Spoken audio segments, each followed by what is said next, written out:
할렐루야. 우리 하나님 앞에 크게 진심으로 최대로 영광의 박수를 돌리겠습니다.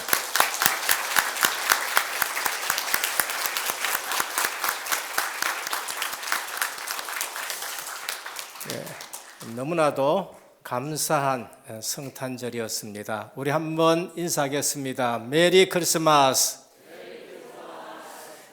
해피 뉴 이어.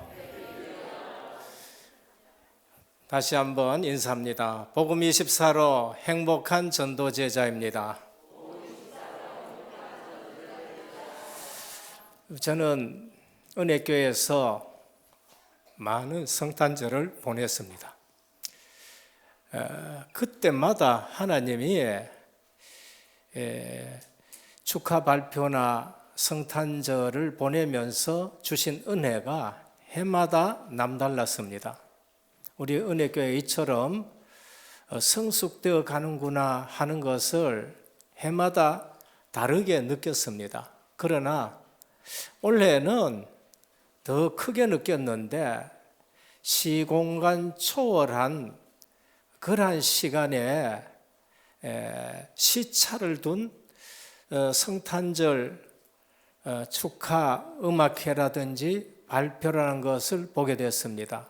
오늘 또 성탄절 칸타타를 들으면서 어제 저녁이나 지금이나 제가 느낀 것은, 체험한 것은 은혜교회의 수준과 저력이 말씀 그대로 한 5년은 그냥 뛰어넘는 것 같은 그러한 수준과 저력을 보게 되었습니다. 하나님의 크신 은혜인 줄 믿으시길 바랍니다. 이러한 은혜 속에 있다는 것이 목회자로서는 참 행복하고요. 또 이러한 중직자들을 만났다는 것이 저는 행복합니다. 오늘 새벽에도 중직자 장로님에게 잠을 잤습니까? 물으니까 어제 늦게 마쳤잖아요. 한심도 못 잤는데 너무 감격해서 못 잤다는 거예요. 그렇습니다. 우리가 하나님의 은혜를 체험하면은 그 감격 때문에 잠을 못 잘 때가 많이 있습니다. 반대로 시험을 들면은 또 잠을 못 잡니다. 그래서 믿음 속에 거하시기를 축원합니다. 우리에게는 믿음 외에는 살 길이 없어요. 그래서 내년에는 예수를 깊이 생각하자라는 주제를 가지고 한 해를 출발하려고 합니다. 오늘 또 저는 이번 성탄절에 더욱 기쁜 것이 뭔가 어디서 기술자를 불러온 것이 아니고 우리 렘넌트와 중직자들의 시스템으로 한 5년 이상의 수준 높은 그러한 복음 문화 행사를 할 수 있다는 것이고, 둘째는 25년, 6년 동안에 그처럼 말씀이 외쳐진 가운데 렘넌트들이 일어나서 2세들이 일어나가지고 이러한 성탄 행사를 한다는 것 자체에 대해서 하나님 앞에 너무 감사드리고, 그럼 앞으로 10년 이후에는 우리 은혜교회가 얼마나 하나님 앞에 크게 영광 돌릴 수 있을 것인가, 그 비전을 바라보니까 가슴이 젖어드는 것입니다. 오늘 베들레헴에 나신 예수 그리스도, 우리는 무엇을 붙들어야 되겠습니까? 성탄절 가면은 전 세계가 들썩입니다. 나쁜 것은 아니고 축하하고 좋아해야 될 일입니다. 그러나 중요한 것은 그 전 세계가 떠드는 성탄절의 진정한 의미가 무엇인가를 우리는 알고 있어야 됩니다. 그 속에서 오늘 또 우리가 찬양을 드렸지만은 그리스도가 이 땅에 오신 하나님의 사랑, 그리스도가 이 땅에 오셔서 내 죄 문제 해결하러 오신 그리스도이신데 곳곳에 보면은 그 그리스도는 없고 분위기에 의해서 그처럼 세상은 떠들고 있다는 것을 볼 때에 원래 제가 그렇게 말씀드렸어요. 이제는 복음 받은 우리가 자녀들이 창세기 6장처럼 세상 홍수에 쓸려가지 않도록 은혜교회만이라도 복음 문화를 회복하는 성탄절이 되어야 되겠다. 일어난 사건들을 보면서 그렇게 말씀을 붙들고 기도 제목을 붙들었는데 올해의 성탄절은 이처럼 하나님이 크신 은혜를 주신 걸 볼 수 있습니다. 한 26, 7분 정도 성탄 칸타타를 하나님 앞에 찬양으로 드렸기에 설교를 한 15분 만에 끝내려고 합니다. 새벽 기도에 말씀을 참조하시고 핵심만 붙들길 바랍니다. 첫째, 성탄과 영적 반응입니다. 제일 첫 성탄절, 제일 첫 번째 그리스도가 오셨을 때의 현장의 영적 반응입니다.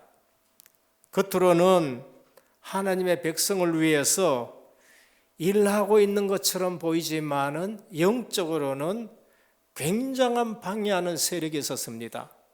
여러분들 교회에서나 주의 일을 할 때에 이 부분이 보여지지 않으면은 중직자가 될 수 없고 중직자가 되어도 크나큰 손해를 입습니다. 그게 누군가? 헤롯 왕과 그의 가문입니다. 헤롯 왕은 육신적으로는 야곱의 후손입니다. 이삭의 후손입니다. 야곱의 형제입니다. 그러나 복음을 알지 못했었을 때에 그들은 항상 이스라엘에 가는 진로를 방해했고 길을 내주지 아니했고 육신적인 것 때문에 야곱과 그 후손을 박해하는 걸 볼 수 있습니다. 오늘 우리는 에돔은 에서의 후손으로 항상 유다와 이스라엘의 반대편에 서가 있는 사람들입니다. 오늘 또 이 땅에는 이런 영적 분위기가 많아요. 분명히 교회인데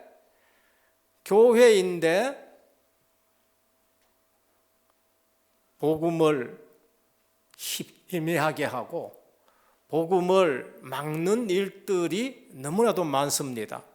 그래서 헤롯 왕은 이 세상의 자리 때문에 자기 아들 2명을 죽이고 자기 부인도 죽이고 장모님도 죽이고 처남도 죽이고 그 자리를 유지하는 냉철한 정치인인 것입니다.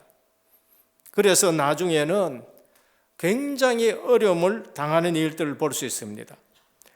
정사와 권세 이 세상 주관자들과 하늘에 있는 악한 영에 잡힌 대표적인 인물이 헤롯이고 나중에는 동방박사들이 오지 않으니까 그때를 기준해서 2살 난 아이 밑으로는 전부 다 죽이는 이러한 일을 한 사람입니다.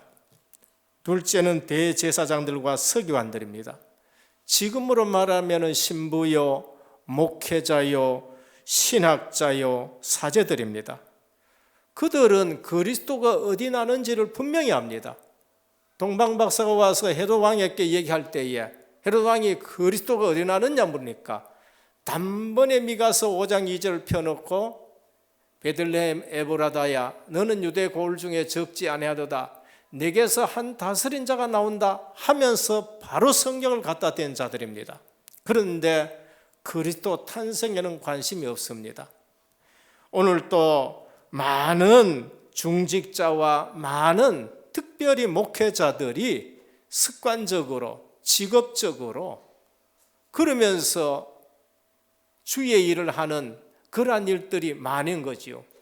정작 복음에는 관심이 없고 육신적인 생계를 위해서 살아가는 사람들입니다. 형식적인 종교 생활에 빠진 자들이에요.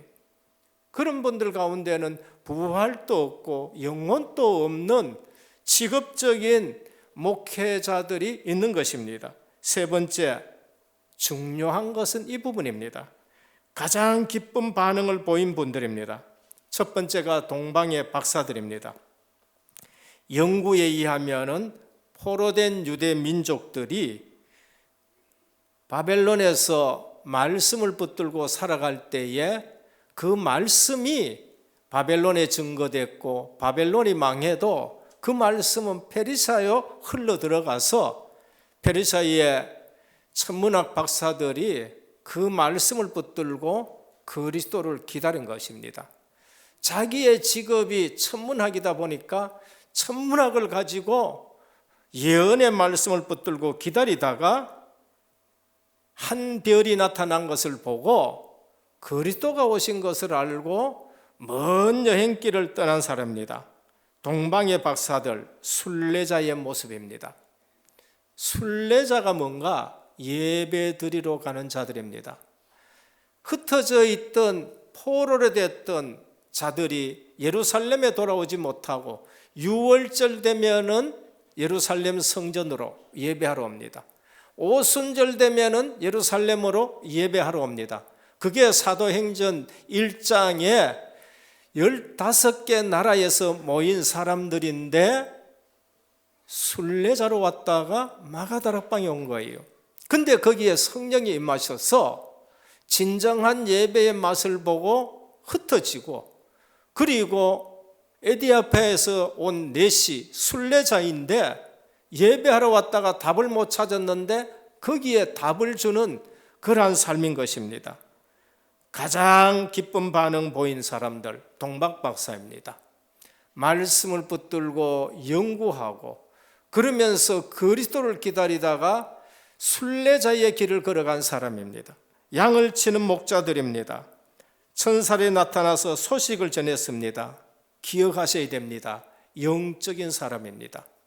육신적인 일을 하지만은 영적인 사람으로서 천사의 음성을 들었어요.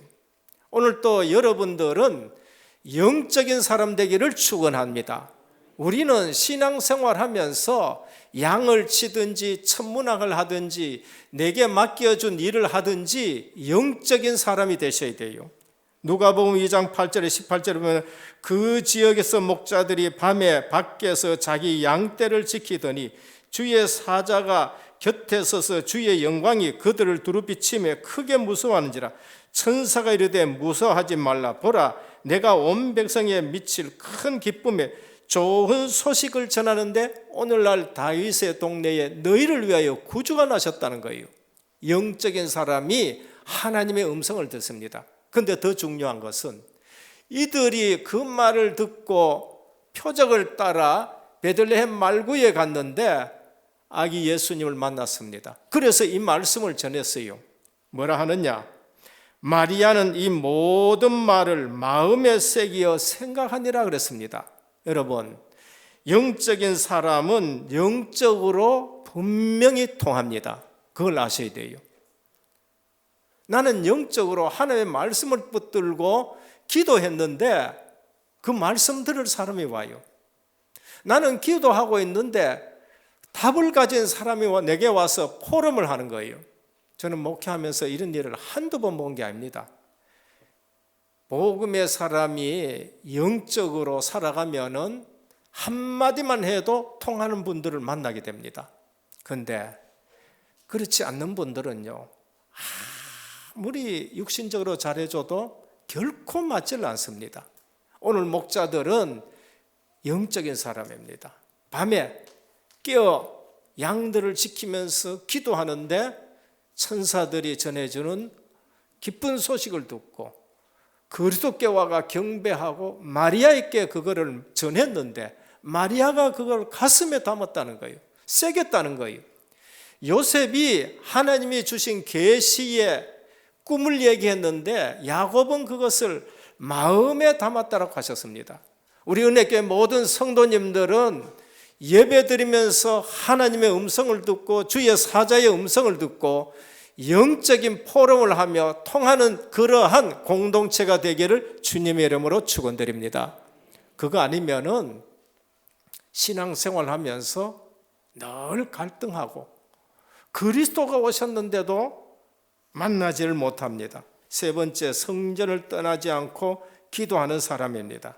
성령의 사람이고 성전 중심의 사람입니다. 누가복음 2장 25절에서 30절입니다.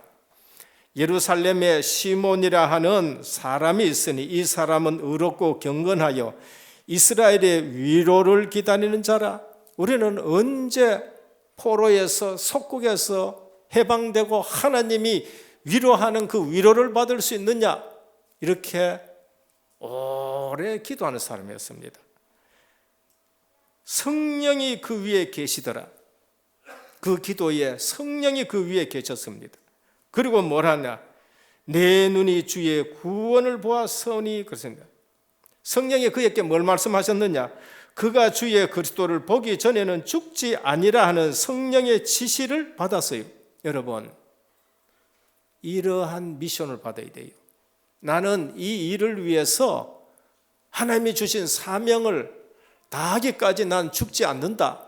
시몬이 받은 미션인 겁니다.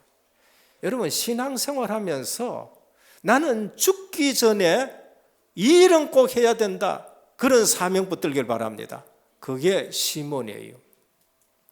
성령이 그리스도가 올 때까지 너는 그것을 보고 죽지 아니하리라. 그래서 아기 예수님을 안고 성전에 왔는데 나는 구원을 보았다는 거예요. 이스라엘의 구원을 받고 나의 구원을 받았다는 거예요.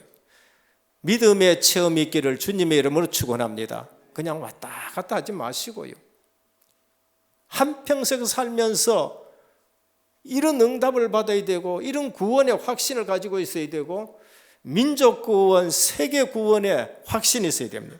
누가복음 2장 36절 38절입니다. 오래 사는 것이 문제가 아니에요. 내가 미션을 잡고 있느냐? 하나님의 구원을 체험하고 이 나라 이 민족의 구원을 미션으로 붙들고 사느냐 안 사느냐가 중요합니다.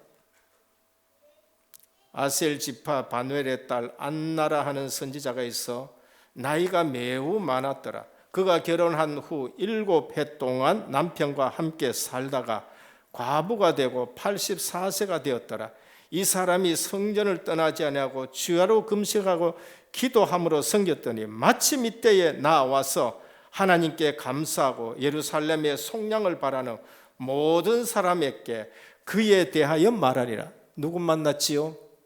성전에서 늘 기도하가 말씀이 육신이 되어 이 땅에 오신 아기 예수 그리스도의 그 속량을 보았다는 거예요. 구원을 보았다는 겁니다. 오늘 이 땅에는 성탄절의 문화가 창궐합니다. 그러나 아무것도 모르고 사람들이 지금 떠들고 있다가 어느 때는 이상한 사건들로 죽기도 하고 그래요. 우리는 이제는 진짜 복음의 성탄을 회복해야 되고 복음의 문화를 회복해야 됩니다. 오늘날 또 전혀 다르지 않습니다. 영적으로 잡힌 사람들은 주의 일을 방해하고 시험 들고 그러면서 욕하고 그럽니다. 형식적인 종교 생활하는 지도자들도 없잖아 많습니다. 우리는 예언의 말씀을 굳게 잡으셔야 됩니다. 오늘 또 예언의 말씀을 붙들고 기다리고 응답을 본 사람들이 있습니다. 둘째는 하나님 말씀 안에는 성취가 포함되어 있습니다. 하나님의 약속 안에는 성취가 포함되어 있어요. 여자의 후손이 오셔서 십자가 지시고 뱀의 머리를 부활해서 뱀의 머리를 상하게 하셨습니다. 성취가 됐습니다. 주께서 친히 너희에게 징조를 주시겠다. 이사야 7장 14절입니다. 징조를 주시겠다는 거예요. 그 징조가 뭐냐? 처녀가 잉태하여 아들을 낳는다. 말이 되느냐? 설명으로는 안 됩니다. 믿음으로만 가능한 겁니다. 우리에게는 믿음을 주셨지 이해하라고 주신 건 아니에요. 여러분 아무리 이해하려고 해도 그 이해가 안 됩니다. 창조주 그리스도 이해 안 됩니다. 믿어야 됩니다. 성육신 하신 그리스도 이해가 안 돼요. 믿어야 돼요. 십자가 지신 그리스도, 대속의 그리스도 믿어야 됩니다. 부활하신 그리스도 과학으로 증명이 안 돼요. 믿어야 됩니다. 그리고 재림주 그리스도 믿으시기를 축원합니다. 징조를 주겠다는데 마리아는 그 징조를 체험한 사람입니다. 그래서 마리아는 누구보다도 확실하게 알고 있었습니다. 믿을 때에 하나님이 나와 함께 하신 임마누엘을 누리게 됩니다. 여러분, 임마누엘 못 누리면 그거는 큰 죄악이에요. 다른 죄악이 아니고 하나님이 나와 함께 계시는데 안 믿는 거, 그게 너무나도 큰 죄악이란 거예요. 그 죄부터 우리가 회개하셔야 돼요. 하나님의 자녀의 신분과 권세가 뭡니까? 내 속에 예수 그리스도의 성령이 계시고 그분이 나를 인도해 가시고 내 기도에 역사하시고 응답하신다는 거예요. 안 믿으니까 기도 안 하고, 안 믿으니까 이 성탄절에 임마누엘, 그분이 보내신 성령이 내 속에 계시는 임마누엘, 나의 크리스마스, 매일의 크리스마스, 항상 크리스마스를 놓치니까 80년까지 살고 안나 할머니처럼 사는데 응답이 없어. 오늘 우리에게 주신 징조, 처녀가 잉태하여 아들 낳을 것인데 그 이름을 임마누엘 하라. 주님이 나와 함께 하시는 것을 누리시기를 축원합니다. 성경의 말씀을 확신하셔야 됩니다. 이사야 40장 4절에서 6절 말씀은, 약속은 반드시 성취됩니다. 모든 육체는 풀과 같고 그 모든 영광은 들의 꽃과 같다. 푸른 마르고 꽃은 시드나 여호와의 말씀은 영원히 서리라. 성취되는 줄 믿으시길 바랍니다. 어디서 나느냐? 미가서 5장 2절에 베들레헴에 났습니다. 예언된 말씀은 반드시 성취됩니다.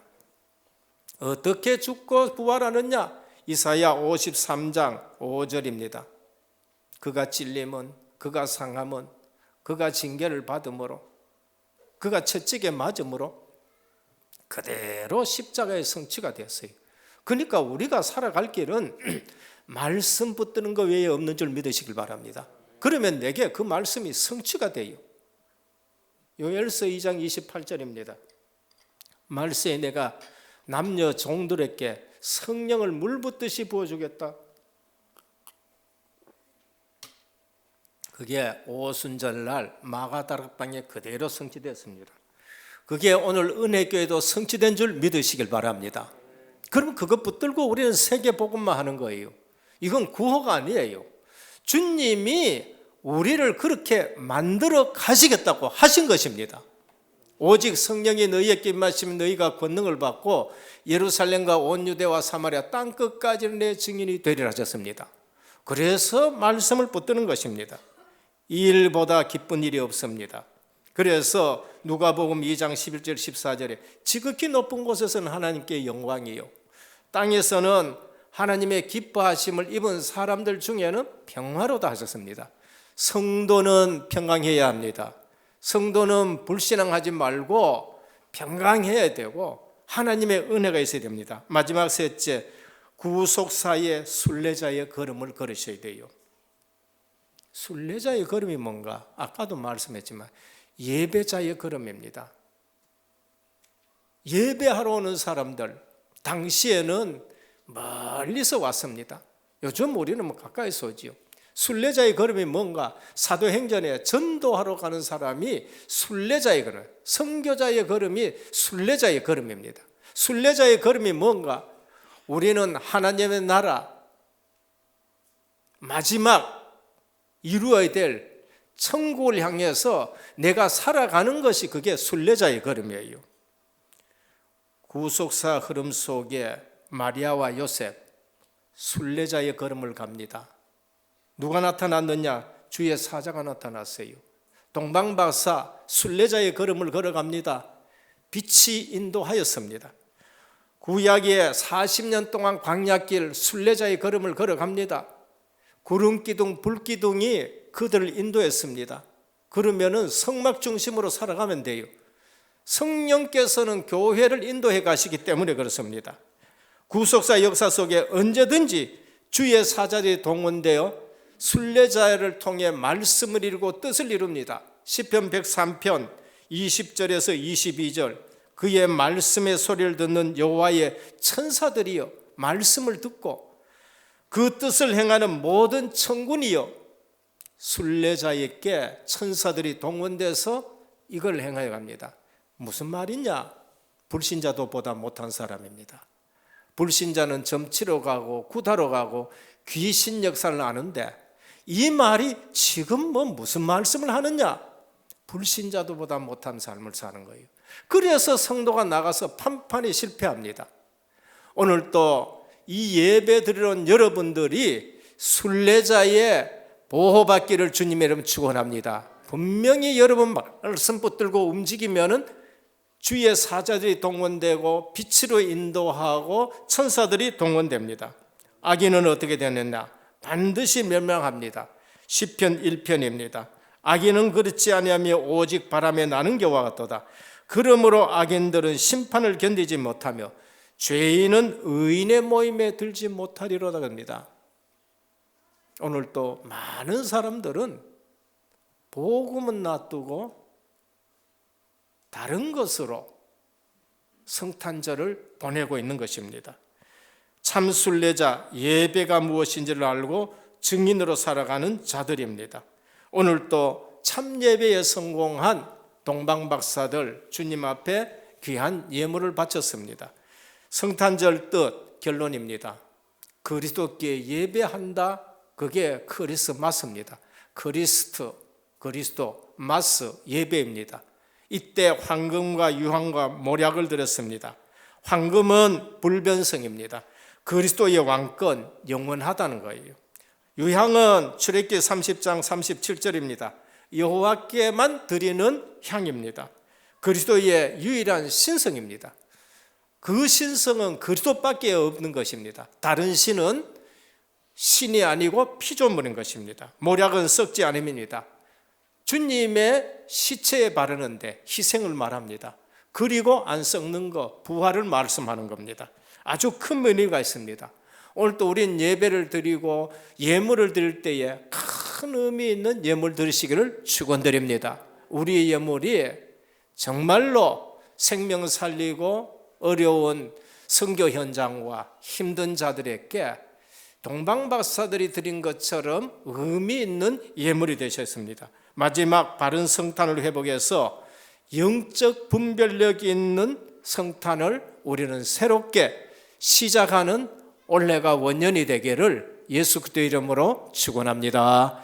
기도드립니다. 주님 감사합니다. 베들레헴에 나신 그리스도 말씀대로 그것이 성취되었습니다.